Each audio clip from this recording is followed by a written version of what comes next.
Hi friends, welcome to my channel. ಇವತ್ತು ನಾನು ಮಾಡ್ತಾ ಇರ್ತಕ್ಕಂಥ ರೆಸಿಪಿ ಒಂದು ಹೆಲ್ತಿ ರೆಸಿಪಿ ಅಂತಲೇ ಹೇಳ್ಬೋದು. ಮಾರ್ನಿಂಗ್ ಬ್ರೇಕ್ಫಾಸ್ಟ್ಗೆ ಈ ಥರ ಒಂದು ಪ್ರೋಟೀನ್ ದೋಸೆ ಮಾಡಿ ನೋಡಿ, ತುಂಬಾ ಚೆನ್ನಾಗಿರುತ್ತೆ. ಆರೋಗ್ಯಕ್ಕೆ ಸಹ ತುಂಬ ಒಳ್ಳೆಯದು. ಈ ದೋಸೆ ಮಾಡೋದಕ್ಕೆ ಎಲ್ಲ ಇಂಗ್ರೀಡಿಯೆಂಟ್ಸ್ ಮನೆಯಲ್ಲೇ ಇರುತ್ತೆ, ಈಸಿಯಾಗಿ ಮಾಡ್ಕೋಬೋದು. ಎಲ್ಲ ಥರದ ದೋಸೆ ಟ್ರೈ ಮಾಡಿರ್ತೀರ, ಆದರೆ ಈ ಥರ ದೋಸೆನೂ ಒಂದ್ಸಲ ಟ್ರೈ ಮಾಡಿ ನೋಡಿ, ಸಖತ್ ಟೇಸ್ಟಿಯಾಗಿರುತ್ತೆ. ಸೊ ಹಾಗಾದರೆ ಇದನ್ನು ಹೇಗೆ ಮಾಡೋದು, ಇದಕ್ಕೆ ಏನೆಲ್ಲ ಇಂಗ್ರೀಡಿಯೆಂಟ್ಸ್ ಬೇಕು ಅಂತಂದೇಳಿ ಒಂದ್ಸಲ ಚೆಕ್ ಮಾಡೋಣ. ಮೊದಲೇದಾಗಿ ನಾನಿಲ್ಲಿ ಈ ದೋಸೆ ಮಾಡೋದಕ್ಕೆ ಒಂದು 1/4 ಕಪ್ನಷ್ಟು ಅಲಸಂದಿ ಕಾಳು, ಒಂದು 1/4 ಕಪ್ನಷ್ಟು ಹೆಸರು ಕಾಳು, ಒಂದು 1/4 ಕಪ್ನಷ್ಟು ಮಡಕೆ ಹೆಸರು, ಒಂದು 4 ರಿಂದ 5 ಚಮಚದಷ್ಟು ಕಡಲೆಬೇಳೆ, ಒಂದು 1/4 ಕಪ್ನಷ್ಟು ಉದ್ದಿನಬೇಳೆ, ಹಾಗೆಯೇ ಒಂದು 1/4 ಕಪ್ನಷ್ಟು ಸಬ್ಬಕ್ಕಿ, ಒಂದು 3 ರಿಂದ 4 ಚಮಚದಷ್ಟು ಹೆಸರುಬೇಳೆ, ಹಾಗೆಯೇ 1 ಚಮಚದಷ್ಟು ಮೆಂತೆ ಕಾಳು, ಒಂದು 1/4 ಕಪ್ನಷ್ಟು ಹುರುಳಿಕಾಳು, 1 ಕಪ್ನಷ್ಟು ಅಕ್ಕಿ ತೊಗೊಂಡಿದ್ದೀನಿ. ಈ ದೋಸೆ ಮಾಡೋದಕ್ಕೆ ಇದೇ ಥರದ ಕಾಳು ಹಾಕಿ ಮಾಡಬೇಕಂತ ಏನಿಲ್ಲ, ಮನೇಲಿ ಯಾವ್ದು ಅವೈಲೇಬಲ್ ಇರುತ್ತೆ ಅದನ್ನು ಹಾಕ್ಕೊಂಡು ಮಾಡ್ಕೋಬೋದು. ಹಾಗೆಯೇ ಈ ಕಾಳುಗಳನ್ನ ಒಂದೇ ಅಳತೆಗೆ ತಗೋಬೇಕು ಅಂತ ಏನಿಲ್ಲ, ಹೆಚ್ಚು ಕಡಿಮೆನೂ ಸಮೇತ ಮಾಡ್ಕೋಬೋದು. ನೀವೇನಾದರೂ ಮಾರ್ನಿಂಗ್ ಟಿಫನ್ಗೆ ಈ ದೋಸೆ ಟ್ರೈ ಮಾಡ್ತಾ ಇದ್ದೀರಾ ಅಂತಂದರೆ ನೈಟ್ ಟೈಮ್ ನೆನೆಸ್ಬಿಟ್ಟು ಮಾರ್ನಿಂಗು ಸಹ ಮಾಡ್ಕೋಬೋದು. ಹಾಗೆಯೇ ಆಫ್ಟರ್ನೂನ್ ಡಿನ್ನರ್ಗೆ ಏನಾದರೂ ಟ್ರೈ ಮಾಡ್ತಾ ಇದ್ದೀರಾ ಅಂತಂದರೆ ಬೆಳಗ್ಗೆ ನೆನೆಸ್ಬಿಟ್ಟು ಹಾಗೆಯೇ ಡೈರೆಕ್ಟಾಗಿ ಸಹ ಮಾಡ್ಕೋಬೋದು. ನಾನು ಇದನ್ನು ಒಂದೆರಡು ಸಲ ಚೆನ್ನಾಗಿ ತೊಳೆದ್ಬಿಟ್ಟು ಒಂದು 6 ಗಂಟೆಗಳ ಕಾಲ ನೆನೆಯೋದಕ್ಕೆ ಬಿಡ್ತಾ ಇದ್ದೀನಿ. ಯಾವಾಗಲೂ ಒಂದೇ ಥರದ ದೋಸೆ ಮಾಡೋದಕ್ಕಿಂತ ಈ ಥರನೂ ಒಂದ್ಸಲ ಟ್ರೈ ಮಾಡಿ ನೋಡಿ, ಮಕ್ಳಿಗೂ ಸಹ ತುಂಬಾ ಇಷ್ಟ ಆಗುತ್ತೆ. ನೋಡ್ತಾ ಇದ್ದೀರಲ್ವ, ನಾನು ಚೆನ್ನಾಗಿ ತೊಳೆದ್ಬಿಟ್ಟು ಒಂದು 6 ಗಂಟೆಗಳ ಕಾಲ ನೆನೆಸಿಟ್ಕೊಂಡಿದ್ದೆ. ನಾನು ಏನು ನೆನೆಸಿಟ್ಕೊಂಡಿದ್ನಲ್ವ ಆ ಕಾಳುಗಳು ಅದು 1 to double ಆಗಿದೆ ನೋಡಿ ನೆಂದ ಮೇಲೆ.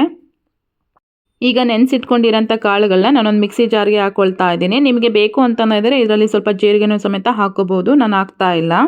ಇದನ್ನು ಸಣ್ಣದಾಗಿ ರುಬ್ಕೊಂಬರ್ತಾ ಇದ್ದೀನಿ. ನಾವು ದೋಸೆ ಹಿಟ್ಟು ಯಾವ ಅಳತೆಗೆ ರುಬ್ಕೊಳ್ತೀವೋ ಅದೇ ಅಳತೆಗೆ ರುಬ್ಕೊಂಡ್ರೆ ಸಾಕಾಗುತ್ತೆ. ನಾನು ಬಂದುಬಿಟ್ಟು ಈ ಕಾಳುಗಳ ಒಂದು 6 ಗಂಟೆಗಳ ಕಾಲ ನೆನೆಸಿಟ್ಟು ನೈಟ್ ಟೈಮ್ ರುಬ್ಬಿ ಮಾರ್ನಿಂಗ್ ಟಿಫನ್ಗೆ ಅಂತಂದೇಳಿ ಮಾಡ್ತಾ ಇರೋದು. ನೀವು ಬೇಕು ಅಂತಂದರೆ ಇನ್ಸ್ಟೆಂಟಾಗಿ ಮಾಡ್ಕೋಬೋದು, ಅಂದರೆ ಆವಾಗಲೇ ರುಬ್ಕೊಂಡು ಆವಾಗಲೇ ದೋಸೆ ಮಾಡ್ಕೋಬೋದು, ಅದು ಸಹ ಚೆನ್ನಾಗಾಗುತ್ತೆ. ನೋಡ್ತಾ ಇದ್ದೀರಲ್ವ, ದೋಸೆ ಹಿಟ್ಟು ಯಾವ ಅಳತೆಗೆ ರುಬ್ಕೊಳ್ತೀವೋ ಅದೇ ಅಳತೆಗೆ ರುಬ್ಕೊಂಡಿದ್ದೀನಿ. ಇದನ್ನು ಒಂದು ಬೇಸನ್ಗೆ ಹಾಕ್ಬಿಟ್ಟು ನಾನು ಇವಾಗ ಇದನ್ನು ನೆನೆಯೋದಕ್ಕೆ ಬಿಡ್ತಾ ಇದ್ದೀನಿ ಚೆನ್ನಾಗಿ. ಈ ಥರ ಮಾಡೋದ್ರಿಂದ ದೋಸೆ ಬಂದುಬಿಟ್ಟು ತುಂಬ ಸಾಫ್ಟಾಗಿರುತ್ತೆ, ತಿನ್ನೋದಕ್ಕೂ ಸಹ ತುಂಬ ಟೇಸ್ಟಿಯಾಗಿರುತ್ತೆ. ನಿಮಗೆ ಟೈಮ್ ಇತ್ತು ಅಂತಂದರೆ ಈ ಥರನೂ ಮಾಡ್ಕೊಳ್ಳಿ, ಇಲ್ಲ ನಮ್ಮ ಕಡೆ ಟೈಮ್ ಇಲ್ಲ ಅಂತಂದರೆ ಇನ್ಸ್ಟಂಟಾಗಿಯೂ ಸಮೇತ ಮಾಡ್ಕೋಬೋದು.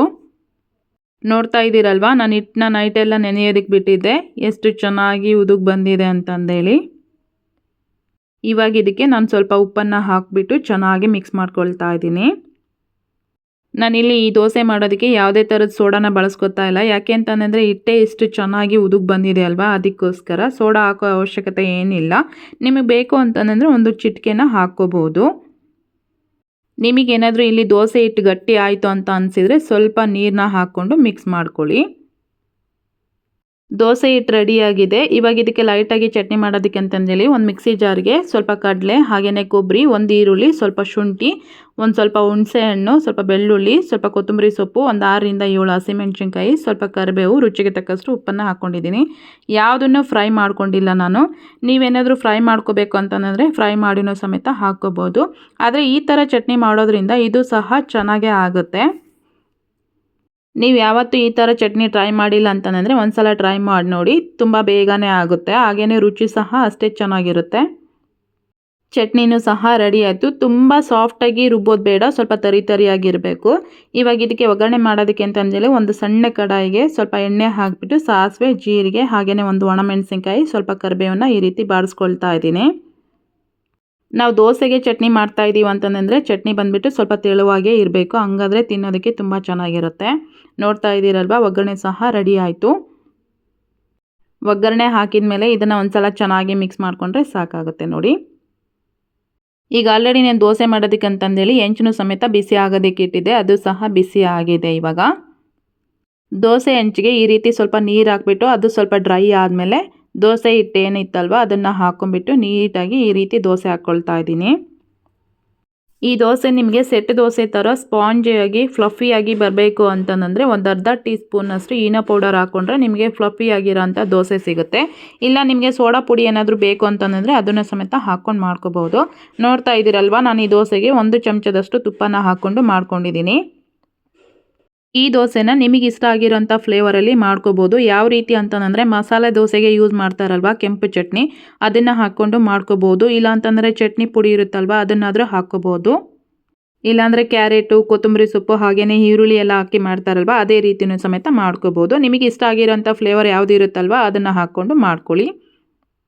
ದೋಸೆ ಒಂದು ಕಡೆ ಫ್ರೈ ಆದಮೇಲೆ ಅದನ್ನು ತಿರುಗಿಸ್ಕೊಂಡ್ಬಿಟ್ಟು ಒಂದು 30 ಸೆಕೆಂಡ್ ಫ್ರೈ ಮಾಡಿಕೊಂಡು ನಾನು ಪ್ಲೇಟಿಗೆ ಸರ್ವ್ ಮಾಡ್ಕೊತಾ ಇದ್ದೀನಿ.